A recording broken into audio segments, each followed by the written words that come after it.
his son. They called him Jesus. He came to love, heal and forgive. He bled and died to buy my pardon. An empty grave is there to prove that my Savior lives. Because he lives, I can face tomorrow.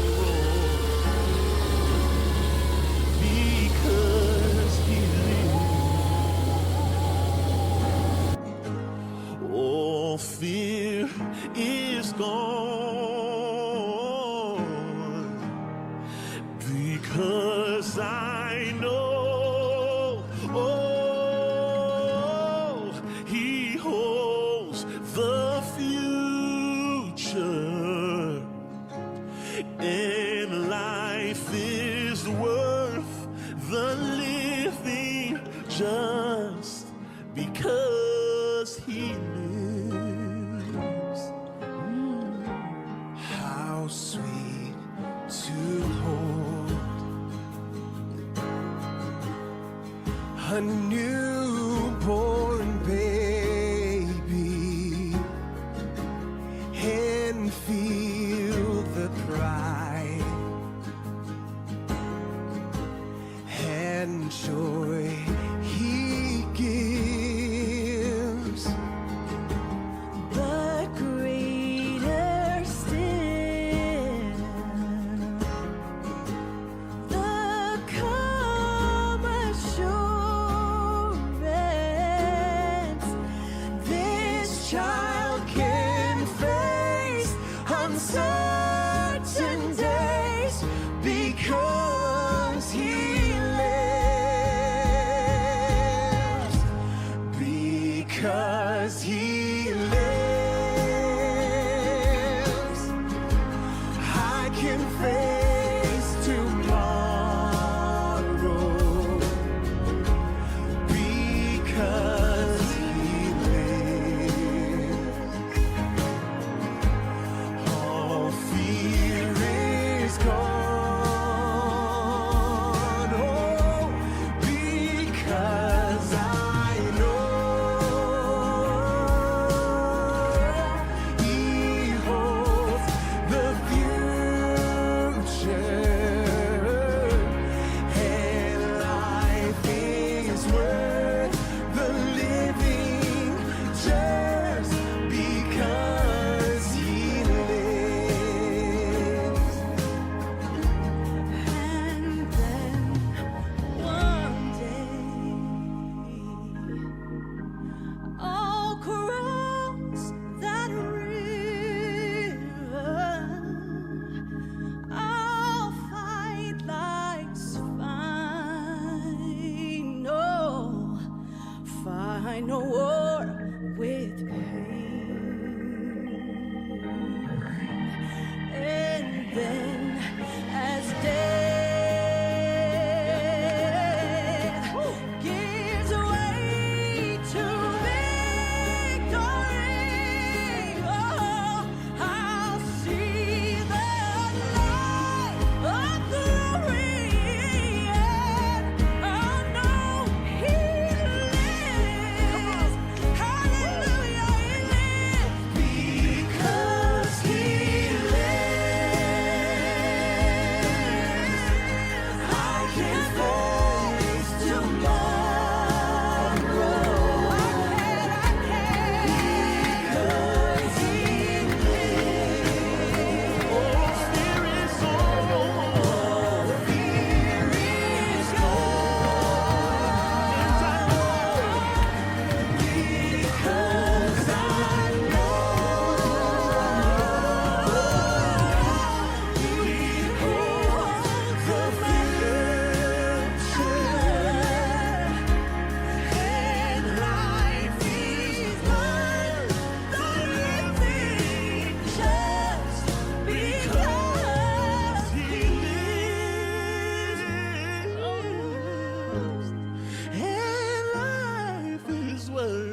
my Jesus lives. Forever he lives.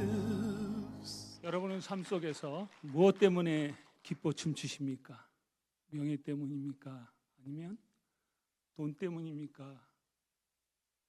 삶 속에서 주님 한 분만으로 충분하고 주님 한 분 때문에 춤출 수 있는 여러분이 됐으면 좋겠습니다. 기도하겠습니다. 하나님 아버지 감사합니다. 이 시간 아프리카 이와이와 함께 말씀을 선포하려고 합니다. 듣는 귀 있는 자는 들을지어다. 믿음은 들음에서 나고 행함이 없는 믿음은 죽음이라고 죽은 믿음이라고 했는데 기뻐 행할 수 있는 그런 실천까지 이어질 수 있도록 축복하여 주옵소서. 예수님의 이름으로 기도했습니다. 아멘. 아까 목사님이 말씀하셨는데요. 선교는 누구나 할 수 있습니다. 그러나 아무나 할 수 있는 것은 아닙니다. 이 문구가 저희가 17년 전, 18년 전에 처음 선교 나올 때 기도 카드에다 썼던 문구입니다. 이 문구는 부르심과 사명이 내포되어 있습니다. 누구나 아무나 같은 것 같지만 엄청나게 차이가 있습니다. 저희가 사역하는 곳은 아프리카 중남부에 위치한 짐바브웨라는 나라입니다. 여러분 아프리카를 어떻게 생각하십니까? 아프리카 검은 대륙, 동물이 많은 나라, 아니면 배고프고 못 사는 나라. 모두 맞습니다. 그러나 이제 믿는 우리는 그런 관점이 아니라 다른 관점에서 아프리카를 보았으면 좋겠습니다. 세계 인구 성장률이 2021년 통계로 한 가정당 2명이랍니다. 그런데 대한민국이라는 나라, 우리나라는 2023년 통계로 보면 0.86명이랍니다. 한 명 낳는 가정도 있고 한 명도 안 낳는 가정이 있답니다. 근데 아프리카는 평균 출산율이 4.3명입니다. 그러니까 세계 평균 출산율보다 2명인데 한 2배가 많은 셈이죠. 현재 아프리카 인구가 14억 6천만 명이랍니다. 근데 통계학자들이 말하기를 한 2050년 되면 23억 명이 된답니다. 23억 명. 한 세기가 지나면 어느 대륙보다 아프리카가 인구가 많다는 얘기인 거죠. 아프리카는 그렇기 때문에 검은 대륙이 아니라 인구 비율이 젊은 대륙입니다. 근데도 안타깝게도 아프리카 북지방에 보면 이슬람이 80% 장악되어 있습니다. 그리고 케냐 정도, 중부지방 정도 되면 60%가 이슬람이 지금 차지하고 있습니다. 그러나 아직까지 감사하게도 중남부지방은 10%뿐이 안 됩니다. 이제는 아프리카가 우리가 전도할 대상이 많은 나라입니다. 그래서 지금 아프리카 중남부에 저희가 사역하고 있는데 아프리카는 황금 어장입니다. 남부지방에는 그물을 던지면 고기가 잡히는 것이 아니라 그물을 들고 있어도 고기가 달려올 정도로 참 주님을 믿으려고 하는 사람들이 많습니다. 그래서 우리가 이제는 시선을 아프리카로 돌려서 남쪽에 있는 사람들을 구원해서 이제는 이슬람이 내려오기보다는 우리가 북상해야 되지 않을까, 이럴 때라고 생각을 합니다. 짐바브웨에 대해서 잠깐 소개해 드리겠는데요. 짐바브웨 인구가 몇 명이고 땅 면적이 얼마나 크고 이거는 인터넷에 보면 너무 잘 나옵니다. 그런 거 말고 제가 맨 처음에 선교 나갔을 때 또 선교 나가서 느낀 아프리카 짐바브웨에 대해서 잠깐 설명을 드리고자 합니다. 아프리카 짐바브웨라는 뜻은 큰 바위 집이라는 뜻입니다. 큰 바위 집. 짐바브웨가 하나의 돌덩이고 그렇게 생각할 정도로 짐바브웨는 돌이 참 많습니다. 아까 영상에서 보셨듯이 아주 신기한 돌들도 많고요. 그래서 성경학자는 짐바브웨를 반석 위의 집 이렇게 설명하기도 합니다. 짐바브웨 수도가 하라레인데요. 하라레는 잠들지 않는 도시라는 뜻을 갖고 있습니다. 10처녀 중에서 깨어있는 5처녀 같이 잠들지 않는 도시, 반석 위의 집, 성경적이지 않습니까? 저희가 맨 처음에 한국에서 짐바브웨로 선교 나갈 때, 아프리카로 선교 나갈 때 정반대는 아니지만 우리나라 반대편에 있습니다. 그래서 하나님이 보내신 땅끝이구나 이렇게 생각하고 짐바브웨로 갔습니다. 근데 짐바브웨로 가서 보니까 알파벳으로 따져도 Z, 아메리카 하면 A로 시작되잖아요. 근데 짐바브웨는 Z로 시작됩니다.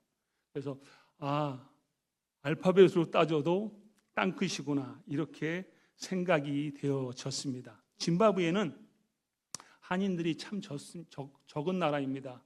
한 어린이들까지 다 합쳐도 한 70여 명 정도뿐이 되지 않습니다.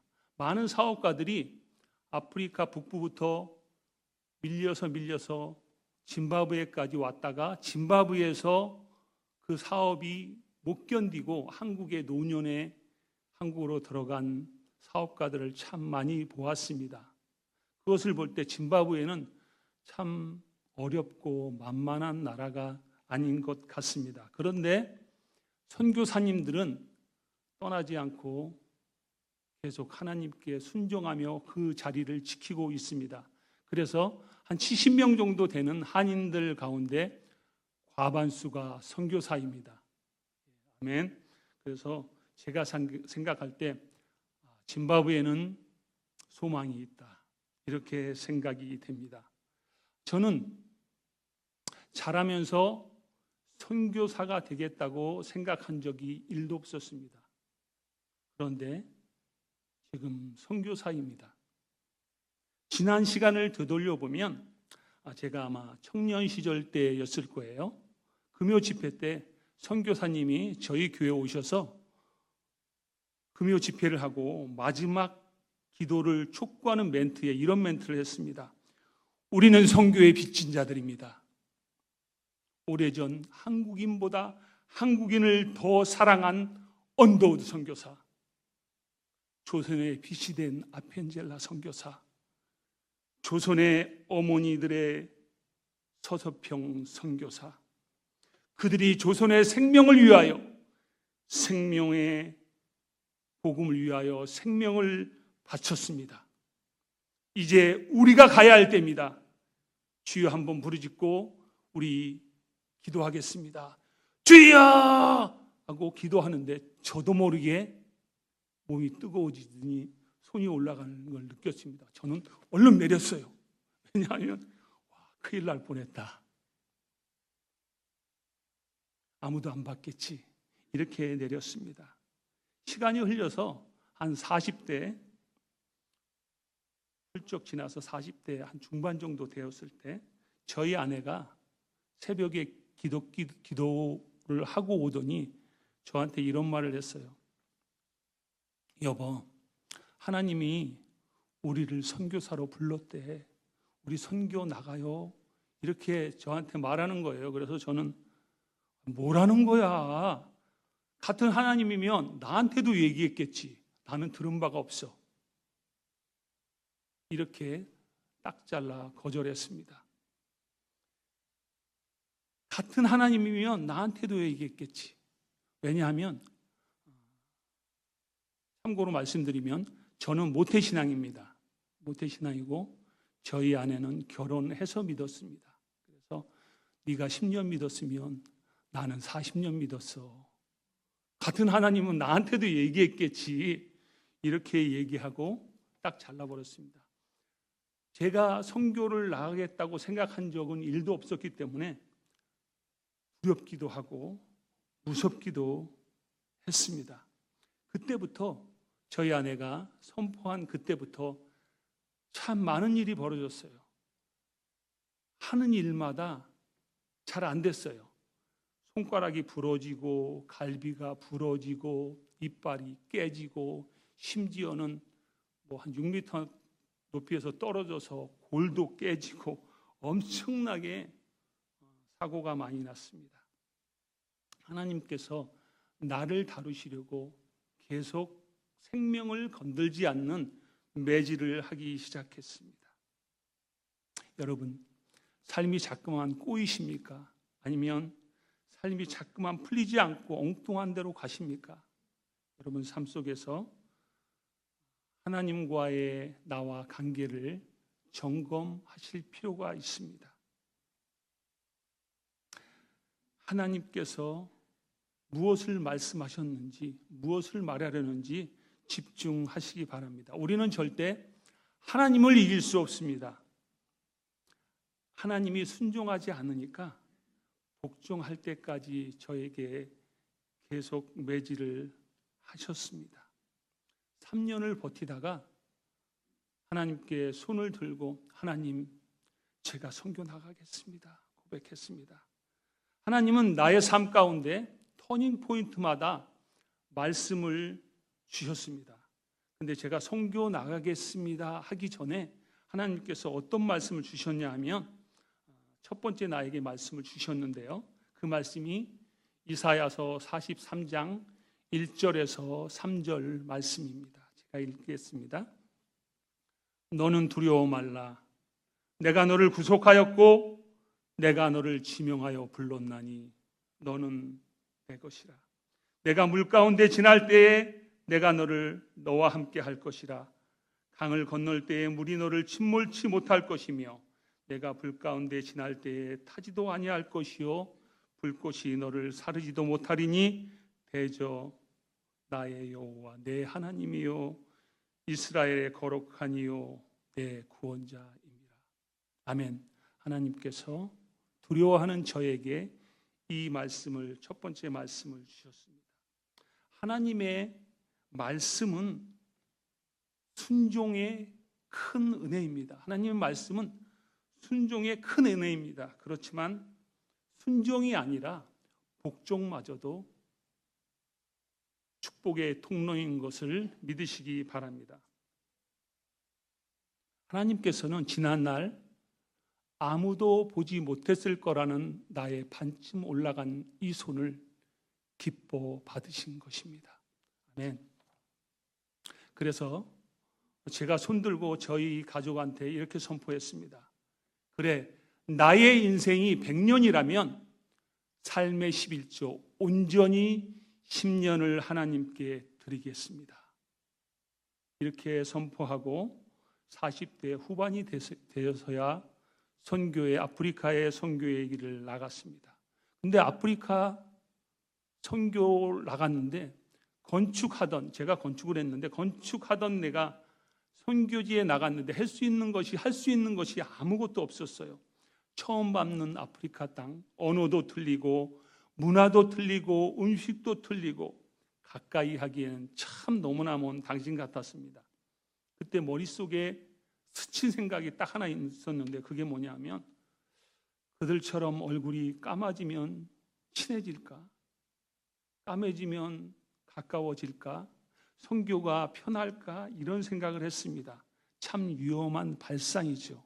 그래도 그래 보자.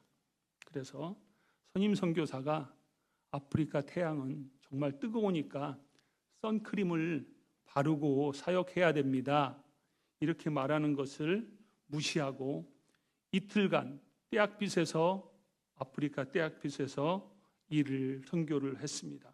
할렐루야. 이틀 만에 정말 흑인처럼 감해졌습니다.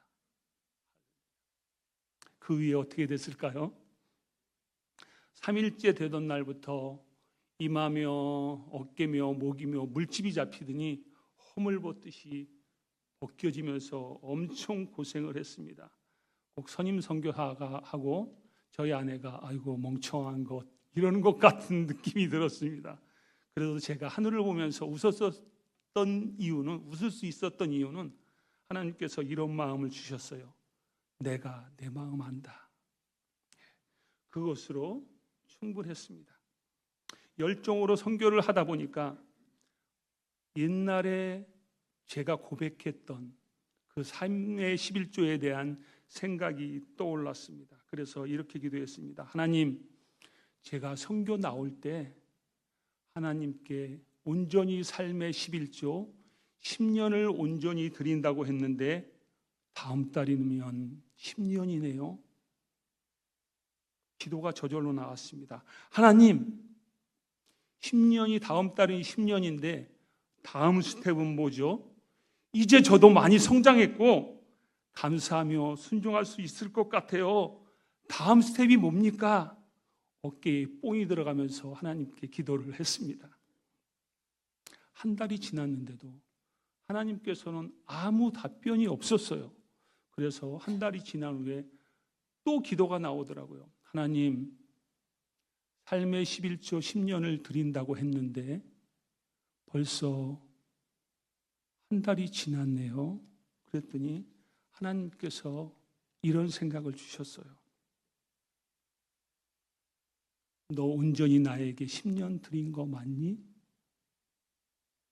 내가 다음 스텝이 뭐냐고 물어봤는데 하나님께서는 대답은 안 하시고 이런 마음을 마음속에 주셨어요. 너 온전히 나에게 10년 드린 거 맞니? 저는 그때부터 며칠간 그 말을 두고 묵상했습니다. 너 온전히 나에게 10년 드린 거 맞니? 너 정말 나에게 온전히 10년 드린 거 맞니? 하나님께서 이런 생각을 주시더라고요. 선교 나온 10년이 내가 온전히 드린 해가 아니라 50년 생활했던 어떤 해보다 풍족히 받고 풍족히 은혜와 축복을 받은 해였다는 것을 느꼈습니다. 깨달았습니다. 그래서 이 사건을 통하여서 하나님께서 어떤 말씀을 주셨냐 하면 두 번째 말씀인데요. 고린도전서 15장 10절 말씀입니다. 내가 나된 것은 하나님의 은혜로 된 것이니 내게 주신 그 은혜가 헛되지 아니하여 내가 모든 사도보다 더 많이 수고하였으나 내가 한 것이 아니요 오직 나와 함께 하신 하나님의 은혜로다. 아멘. 사람들은 잘 되면 자기 탓이고 안 되면 조상 탓이라고 말합니다. 저도 그런 줄 알았어요. 그런데 하나님께서 생각나게 하신 것이 하나님께서 은혜로 주심을 내가 잘난 척 할 때 하나님께서 나를 교만을 다스리는 그런 겸손을 배우게 했던 그런 시간이었던 것 같습니다. 하나님께서 두 번째 말씀을 주셨는데요. 제가 평신도로 선교사를 나갔습니다. 나가기 전에 저는 3년간 저희 아내랑 싸울 때 이런 생각을 했어요. 선교사는 목사님들이나 아니면 전문 지식을 가진 의사 선교사님이나 컴퓨터 전문가 이런 사람들만 나가는 것이지 나같이 건축하는 나부랑이가 무슨 선교를 해. 이래서 솔직히 한 3년을 싸웠던 것입니다. 근데 선교를 나가보니까 할 일이 참 많았습니다. 목사님들이 못하는 일, 의사 선교사님들이 못하는 일, 컴퓨터 전문가들이 못하는 일, 교회 짓고 학교 짓고 또 센터 수리하고 너무나 많았습니다. 그래서 진작 나갈 걸 왜 내가 한 3년을 그렇게 싸웠나 생각을 했습니다. 그때부터 건물 짓는 일, 건물 세우는 일을 엄청 했습니다. 엄청 하다 보니까 한 10여 년간 건물 짓는 일을 엄청 했습니다. 그런데 건물 짓는 일을 계속 하다 보니까 이런 회의가 찾아왔어요. 내가 지금 아프리카에서 뭐 하는 거지? 이것이 하나님이 아프리카에 보내신 선교 맞나? 건물 세우는 일이 선교 맞나? 회의가 찾아왔습니다. 그래서 하나님께 기도했습니다. 근데 하나님께서 기도할 때 오늘 본문 말씀 이것이 저한테 삶의 포인트 세 번째 주신 말씀입니다. 사도행전 20장 24절 말씀인데요. 내가 달려갈 길과 주 예수께 받은 사명 곧 하나님의 은혜의 복음을 증언하는 일을 마치려 하면은 나의 생명조차 조금도 귀한 것으로 여기지 아니하노라. 아멘. 그럼 그렇지. 말씀을 전해야지. 그래서 저는 이렇게 기도했습니다. 하나님, 이제 건물을 세우는 일을 그만하고 사람을 세우는 일을 하겠습니다. 예전에 하던 신학 공부를 다시 시작했습니다. 창피한 고백이지만 하나님의 은혜로 어렵게 2022년도에 목사 안수를 받았습니다. 저희 아내가 30대 초반 때 하나님이 당신을 주의 종으로 불렀대. 이랬는데도 모든 한국 가장들이 그렇게 생각하듯이 제가 일을 안 하면, 저희 아내가 일을 하고 있었는데도 그 당시에 제가 일을 안 하면 꼭 집안이 굶을 것 같은 그런 생각이 들었습니다. 그래서 딱 거절을 했는데 30년이 지나서야 그 안수를 받았습니다. 이스라엘 백성은 40년간 광야 생활하다가 가나안에 들어갔는데 저는 그래도 30년 뺑뺑 돌다가 목사 안수를 받았습니다. 지나가는 말로 저희 형이 그러더라고요. 너 은퇴할 때 다 됐는데 왜 목사 안수를 받았니? 근데 저는 마음속으로 너무나 기뻤습니다. 왜냐하면 그래도 하나님이 아직까지 써먹을 만하니까 하나님이 나이가 들었는데도 그래도 건강을 책임지시겠다는 사인 아닐까? 이래서 너무나 감사했습니다. 목사가 된 이후에 건물 짓는 일을 안 주셨을까요? 속으로 괜히 기도했다. 건물만 지을 걸 이런 생각을 했습니다. 왜냐하면 목사님 된 이후에 건물 짓는 일을 더 많이 주셨어요. 저희가 하는 그 사역이 짐바브웨에서 아까 사역 중에서도 영상 중에서도 나왔는데 아바 신학이라는 아바 신학 사역을 합니다. 아바라는 단어는 여러분도 아시겠지만 갈라디아서 4장 6절 말씀에 나옵니다. 너희가 아들임으로 하나님이 그 아들의 영을 우리 마음 가운데 보내사 아빠 아버지라고 부르셨느니라. 아바 파더, 아빠 아버지 이렇게 나오는데요. 그래서 ABBA 아프리카 바이블 베이스드 아카데미라는 선교사가 운영하는 선교 신학을 저희가 하고 있습니다. 선교사 몇 분이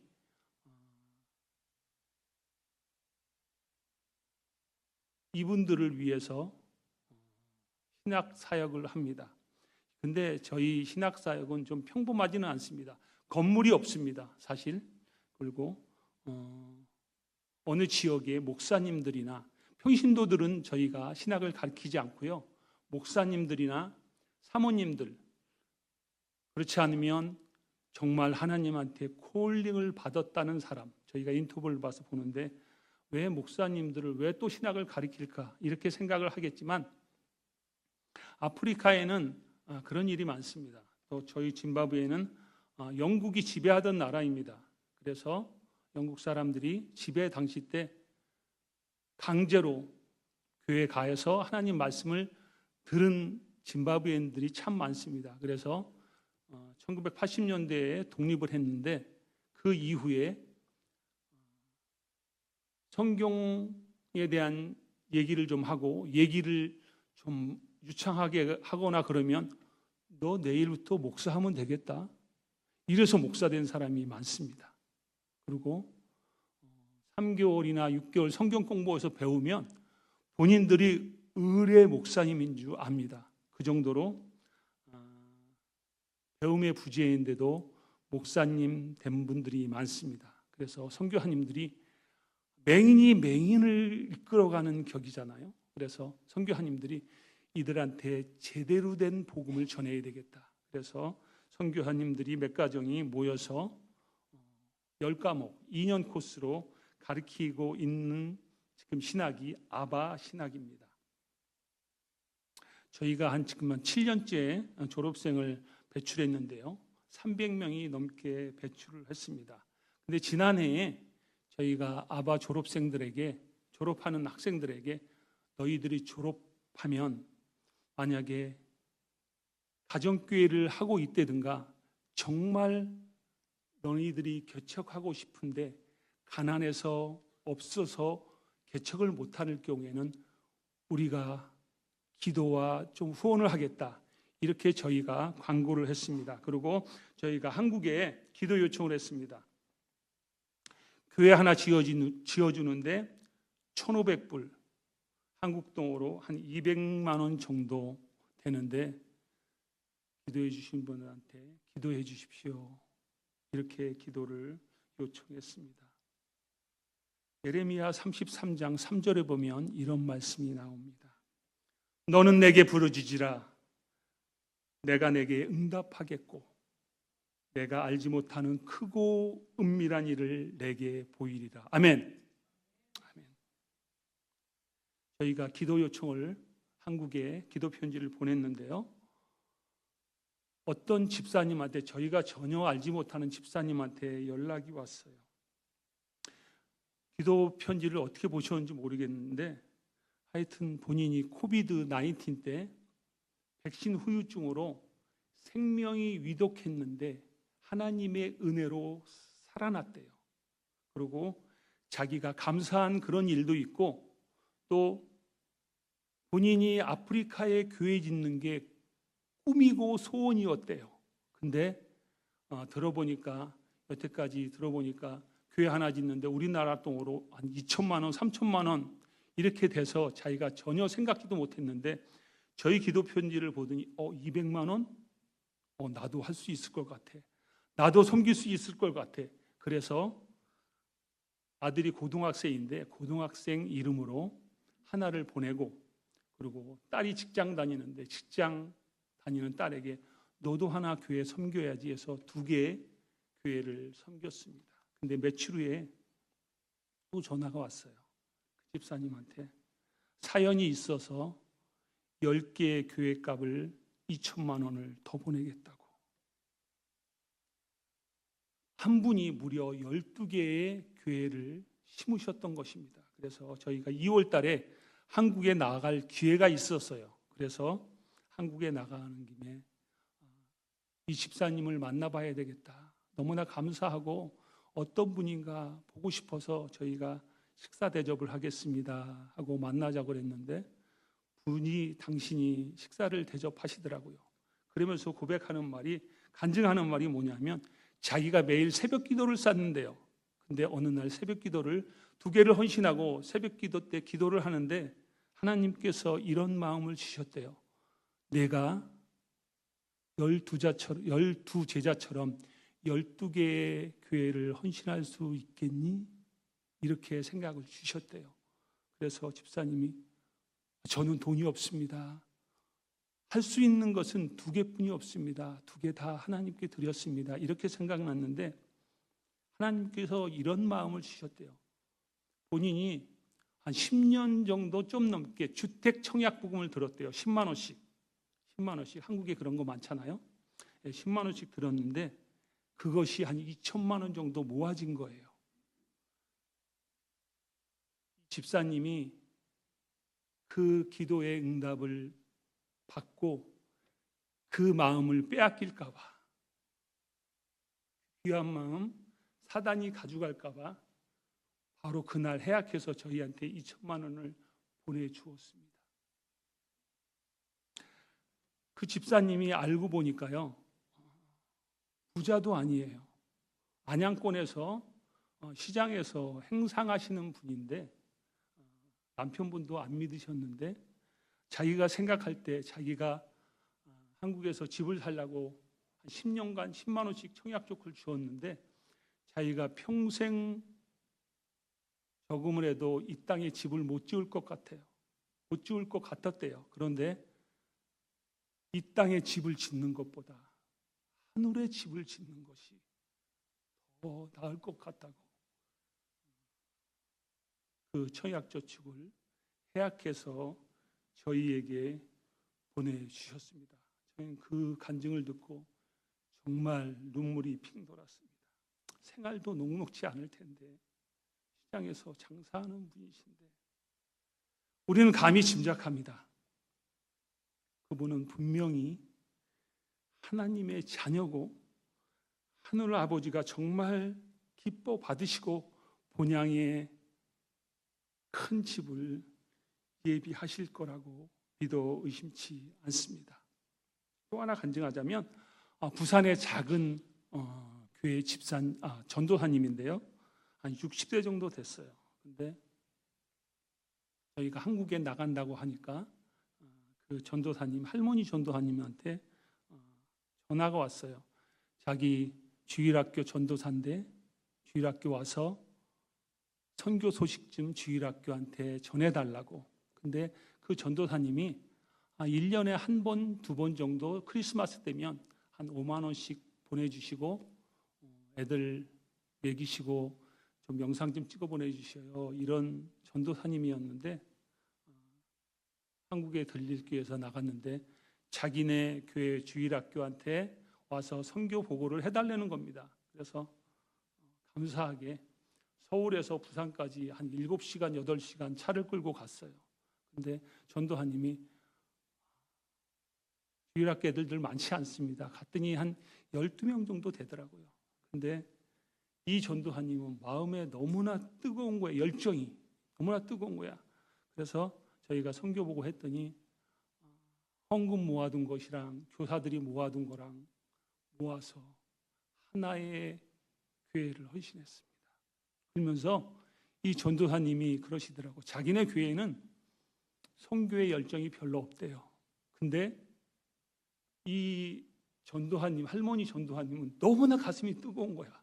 그래서 이 주일학교부터 하나 교회에 헌신하고 우리 권사님한테 하나씩 전부 다 떠맡기겠다. 이러신 분도 계십니다. 하나님께서는 역사하십니다. 하나님께서는 일하십니다. 떡볶이 장사하시는 집사님도 교회 섬기셨고요. 또 어느 부모님은 추도 예배 때 모아진 헌금이라고 또 하시고 작은 선교의 모임이라고 선교하시고 하나님은 이 모양 저 모양으로 우리에게 기적을 경험케 하십니다. 이 일을 묵도하면서 제가 들었던 생각은 하나님이 정말 이 일을 기뻐하시는구나.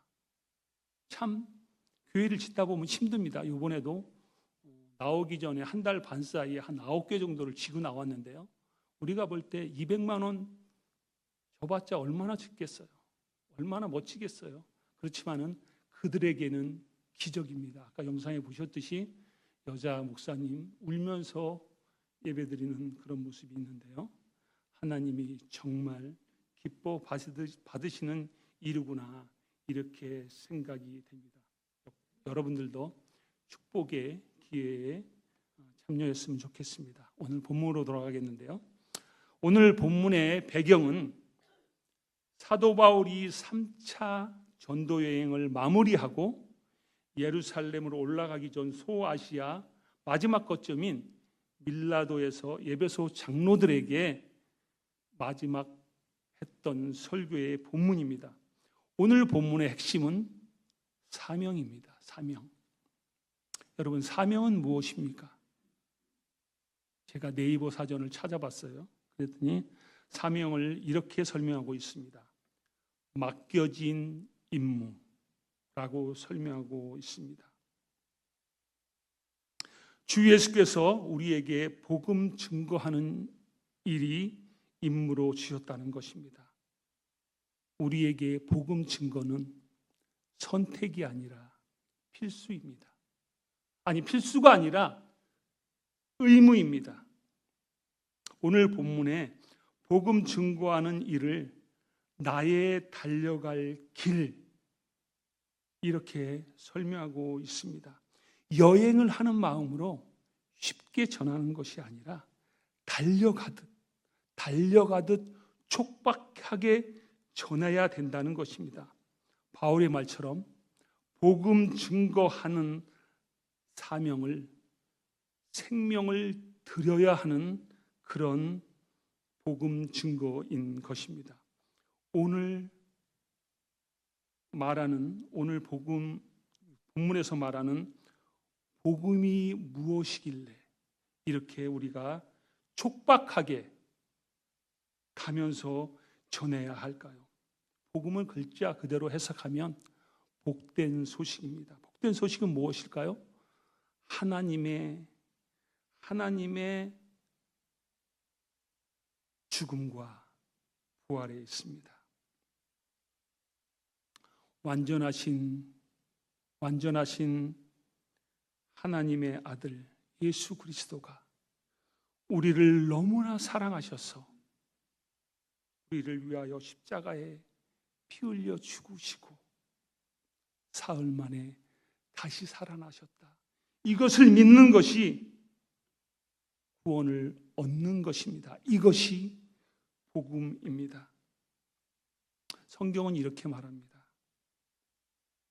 주 예수를 믿으라. 그리하면 너와 내 집이 구원을 얻으리라. 우리는 너무나 많이 들었죠. 저도 자라면서 모태신앙이니까 한 100번은 넘게 들은 것 같아요. 그래도 질리지 않습니다. 왜냐하면 이 말씀은 대단히 중요합니다. 주 예수를 믿으라. 그리하면 너와 내 집이 구원을 얻으리라. 여러분, 만나는 사람마다 이 복음을 전해주시길 바랍니다. 주 예수를 믿으라. 그리하면 너와 내 집이 구원을 얻으리라. 이 말씀은 사도 바울이 옥에 있을 때 간수에게 전했던 말입니다. 이해가 가십니까? 간수가 죄인한테 전한 말씀이 아니라 죄인인 사도 바울이 간수에게 전했다는 것입니다. 하나님 말씀을 전하는 일, 그것은 우리 몫입니다. 그 이후의 몫은 하나님의 몫입니다. 여러분, 말씀 전했는데 이것이 먹힐까? 저분이 이 말씀을 들어줄까? 생각하지 마시기 바랍니다. 우리는 그냥 전하면 됩니다. 그 이후는 하나님이 책임져 주십니다. 오늘 보면 주 예수를 믿으라. 그리하면 너와 내 집을 구원을 얻으리라. 이것이 16장 31절에 나오는데 34절에 어떻게 표현하고 있냐면 그 간수의 온 집안이 하나님을 믿음으로 크게 기뻐하니라. 아멘. 우리는 알 수 없습니다. 그러나 하나님은 지금도 일하십니다. 마태복음 24장 10절은 이렇게 말씀하고 있습니다. 우리에게 이 천국 복음이 온 민족에게 증언되기 위하여 온 세상에 전파되리니 그제야 끝이 오리라. 아멘. 여러분,